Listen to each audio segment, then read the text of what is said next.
gentlemen, Eddie Marcus here again, spokesman and advocate of basic human rights for all people. In this presentation, I'm going to share with you some reasons for some of the problems that exist that perhaps you might not have given that much thought to, and at the same time offer some solutions. And I'm hoping and inviting you to respond in your own way of thinking. I'd like to know if you know of something better or if you can agree with this. I need your participation because this perhaps could be just a dream of mine that affects no one else in a like manner. So if you would respond, I appreciate it. You know, I look at America today and I think America could have been a much more beautiful nation. I'd have to say that it is, even as it is a lovely nation. You know, some of our infrastructure might be getting old, but when you look at the big picture, it is still a beautiful nation. If there were to be something that's very negative that is to be focused on, it would basically be, as I see it, the relationship that people have one with another. I have seen it get worse as time has matured. And this is very surprising to me, especially with a mindset that as time passed on, that we would become a more common people, a people that is, excuse me just a second.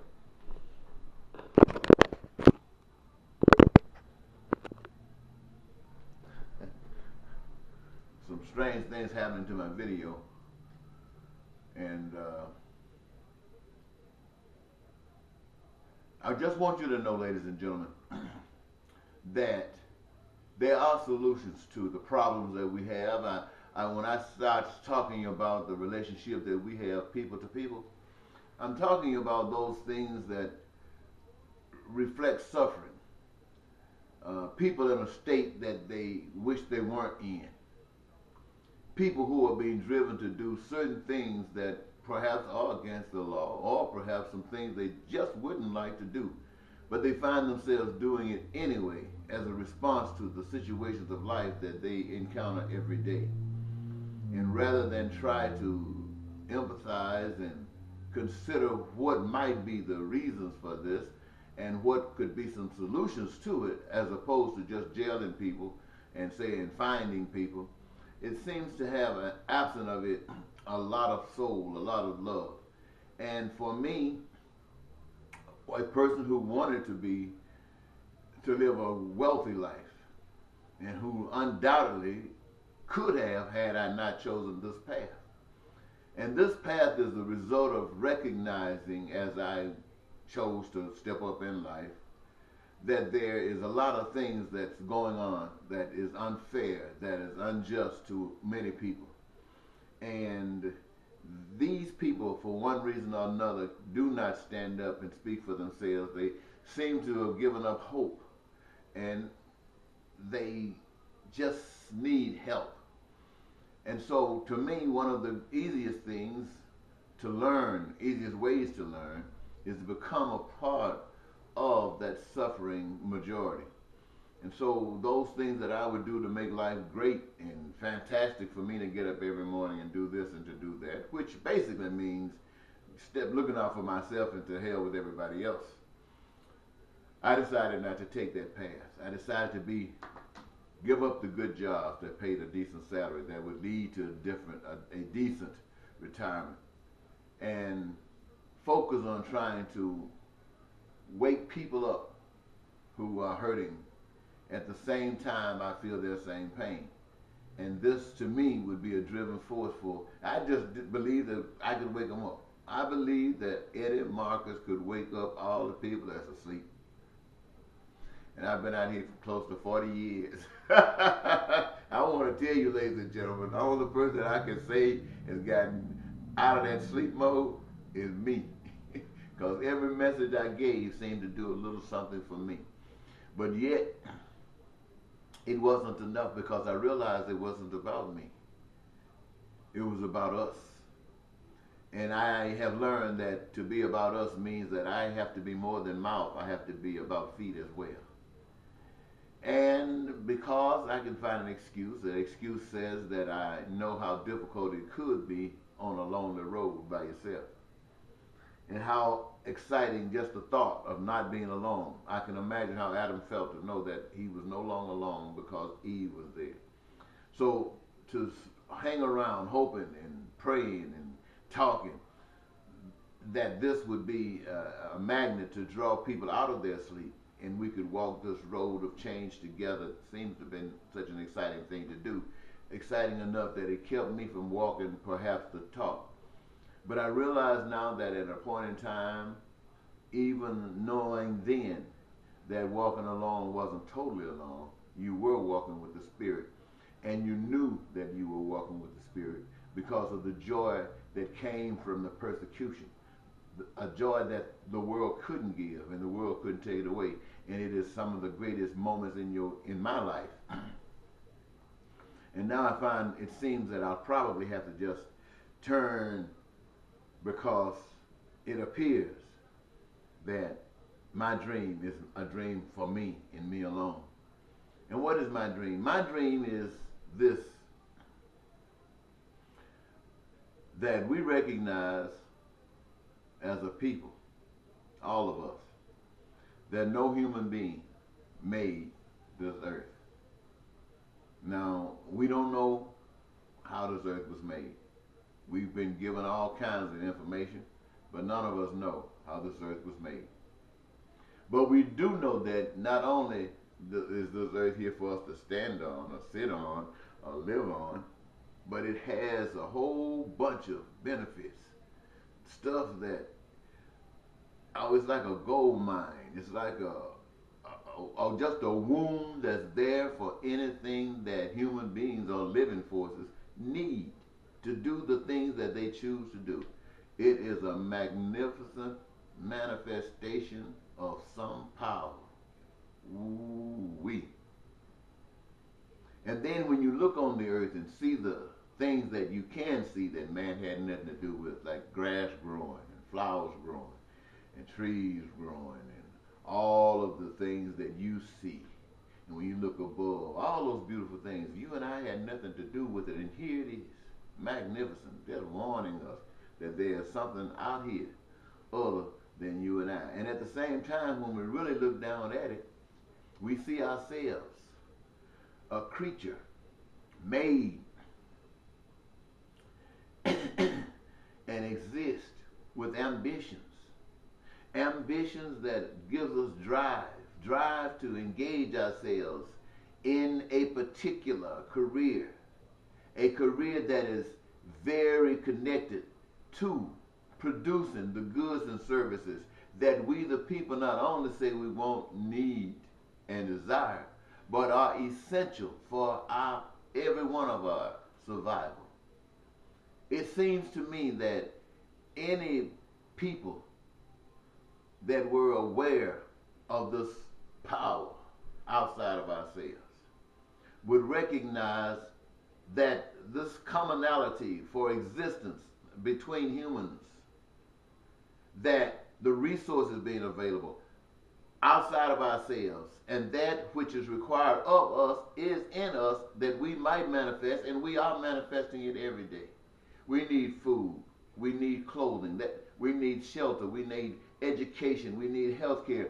All of these things that we say that we want to rest assured that will be in heaven. I bring you the message that anything that can be accepted in heaven can be created here today by heavenly minded people. And I wanted to get those, especially of you who claim to be heavenly minded, a chance to prove it, to stand up. I wanted to take that voice, and rather than have a voice of a president by the name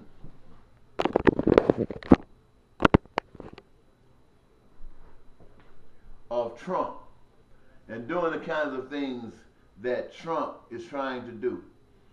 Now, For Trump, I'm sure that he is just as confident that what he is trying to do is as good as what I say to you I would like to see done. But I know this, what I'm speaking to you about, I cannot impose it on you. Even if I was president of the United States, I could not impose it on you and would not want to impose it on you. Because it only works if you, the people, decide that this is what you want. That you want to protect yourself by protecting everyone else. And everyone is protecting everyone. So you don't have anything to worry about when it comes down to the essentials of living. And those things outside of the essentials where you might have your little personal interests that perhaps might not have anything to do with anybody else, those things are to be governed by the same conduct as everything else, that we treat and do and respond to others as we would have others respond and do unto us. And that basically means not causing any pain or suffering outside of yourselves to anybody.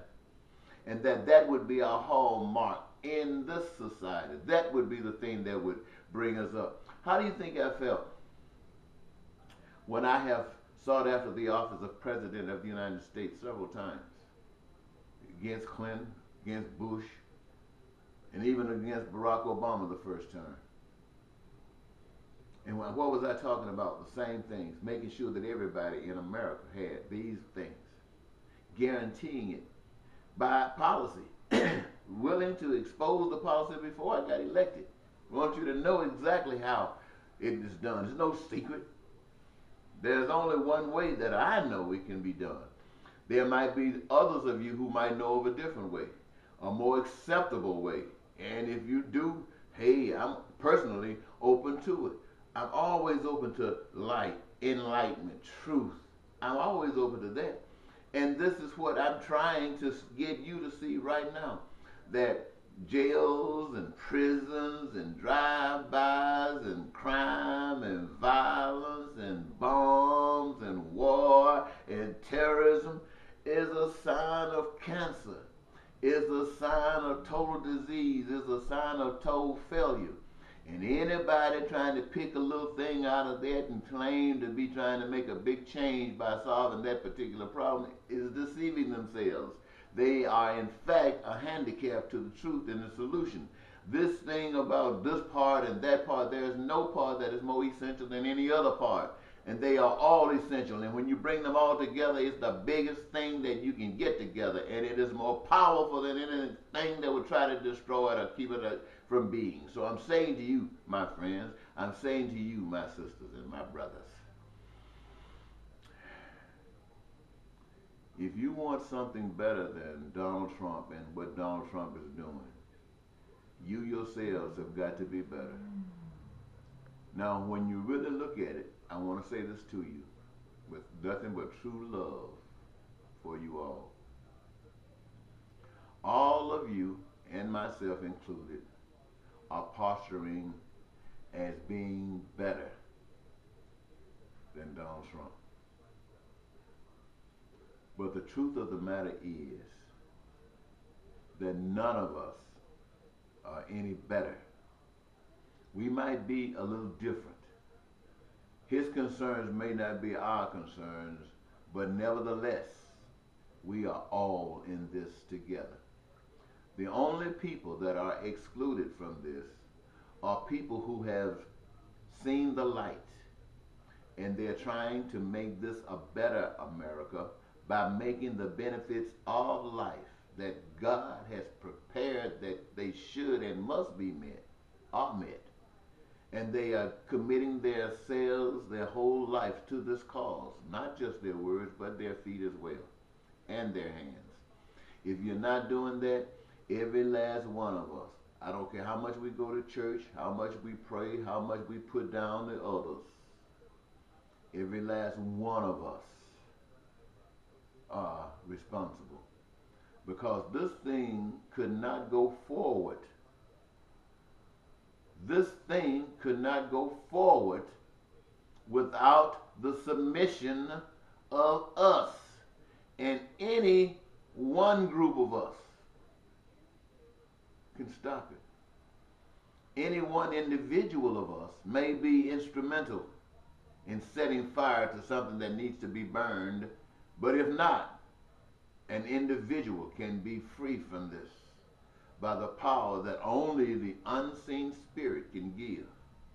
So don't think money is going to answer your problems, because in the solution, money does not exist. And so I say to all of you who have listened to me, especially those who have heard me say that in the solution money does not exist, when most of you, or many of you at least, think that money came from God, it came from heaven's plan. But anyway, I'm willing to listen to whatever you have to say to me. Please say something. Let me know that it is not just a person, a pregnant woman, who can put a moose head over her head and as a joke post it on the internet and wake up the next day and find out that she got 8 million hits, and the next day got triple that just for being there in that outfit, when something as important as this to every last one of us. I'm sure we got different ways of achieving it. That's why we don't have it, because nobody wants to agree. But we all want it. And I'm here trying to tell you, ladies and gentlemen, there is a way. And the best way that I know of is to do it not my way, not your way or his way or her way, but do it by the way of the Spirit. And the thing that makes it known that it is Spirit is because the Spirit is not biased. The Spirit is in every last human being that walks or talks or just breathes. And that Spirit knows what is required to meet the needs, the wants, and desires of the Spirit that is in each and every last one of us. And that Spirit knows how to produce it. And that Spirit will guide us down the path that will be done. And that Spirit is Spirit. And it communicates by Spirit and truth. And it's not a white man or a black man, a man or a woman, not any of that. It is by Spirit. And with the Spirit, anybody who is led by the Spirit can do this. In fact, any of us that's led by the Spirit can do this. Thank you so very much, and I'll be waiting to hear from you. Bye-bye.